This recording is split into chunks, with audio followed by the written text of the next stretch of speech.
Hello, everyone, and welcome to this explainer. I am so incredibly excited to jump into today's topic because we are unpacking some truly fascinating relational psychology. We're going to decode the totally unique relational behaviors of the Elder Millennial and Xennial group, focusing specifically on the 1991 cohort. So if you fall into this group or, if you work with, manage, or love someone who does, you are absolutely going to want to pay close attention. We're going to map out exactly how this cohort talks, loves, fights, and ultimately grows. Okay, let's just dive right into this. Think about the crazy, unique timing of this specific demographic. Their core interpersonal skills were formed entirely in a pre-digital childhood. I mean, they actually had to go knock on physical doors to see if their friends were home, or awkwardly call a landline and hope their crush's parents didn't pick up, right? Then, exactly as they were stepping into adulthood, bam, they were hit by the massive 2008 economic disruption. And, right on top of that, the total, inescapable integration of digital communication. They didn't grow up with smartphones in the crib, but they had to adopt them as young adults. It's this exact, perfect storm of life forces that created the distinctive relational profile we're decoding today. So here's our roadmap for today. We're going to explore this cohort across 5 key dimensions. Number 1, the communication chameleon. 2, shifting relationship timelines. 3, the friendship premium. 4, conflict and humor shields. And finally, number 5, growing beyond self-reliance. All right, kicking things off with section 1, the communication chameleon. Think about the communication spectrum for a second. On one end, we have baby boomers. Their primary preference is totally synchronous communication, right? Picking up the phone, having a live, in-person conversation. Then, on the absolute opposite end, you've got Gen Z, who heavily default to asynchronous interaction. We're talking texting, DMs, Slack messages, you name it. Well, the 1991 cohort acts as the ultimate middle ground.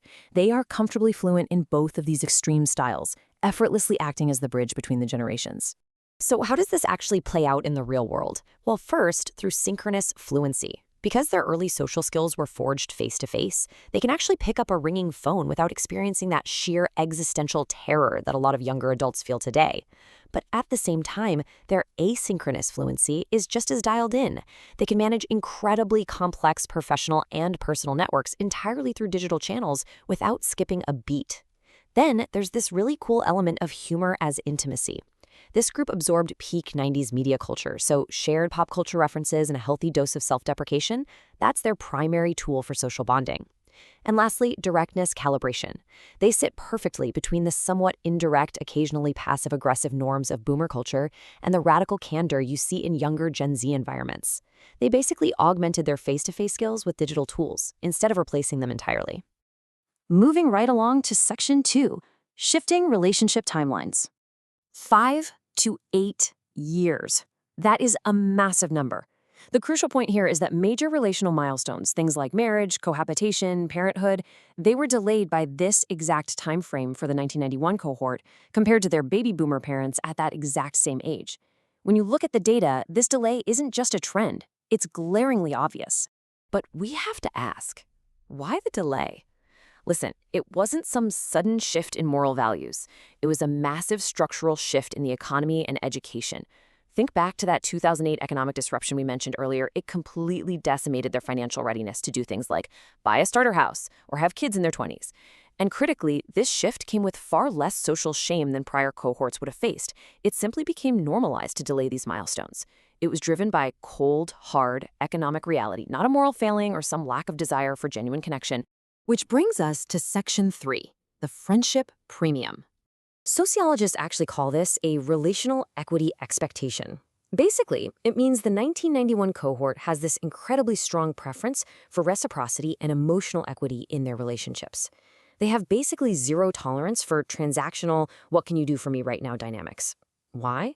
Because their foundational friendships were formed long before the era of nonstop digital documentation and broadcasting your life on social media. So those early connections involved a much higher degree of raw intimacy and authenticity. And because of that, they expect that exact same level of genuine, balanced effort in all their close ties today. Now, this is where it gets super interesting, especially when we look at how this expectation bleeds into their romantic lives. They are caught absolutely perfectly between two conflicting worldviews.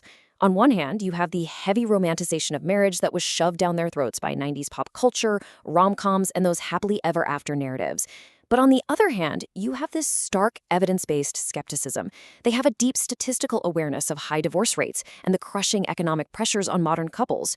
The result? A really complex romantic ambivalence.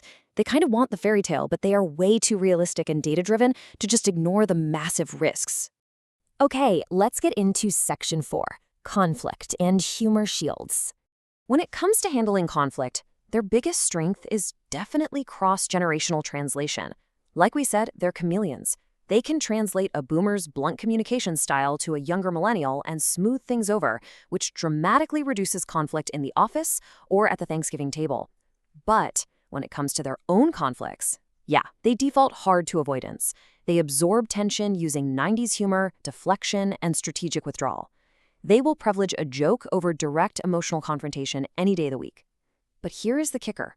When that humor fails to fix the problem, they make this huge, sudden shift. They drop the humor shield entirely and become suddenly intensely serious.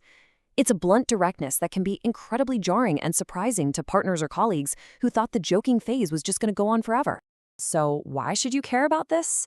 Because understanding this exact dynamic prevents massive relational whiplash. That suddenly serious, totally blunt shift in your millennial boss, your partner, or your best friend, it is not a random mood swing. It is the active, literal failure of their humor shield. Recognizing this is huge because it helps us realize that the deflection phase is officially over, and it's time to get down to direct, serious resolution.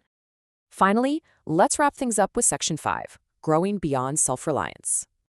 Look, to truly grow, this cohort has got to challenge their own deep-seated norms of extreme self-reliance. And there are 4 really actionable steps to do this.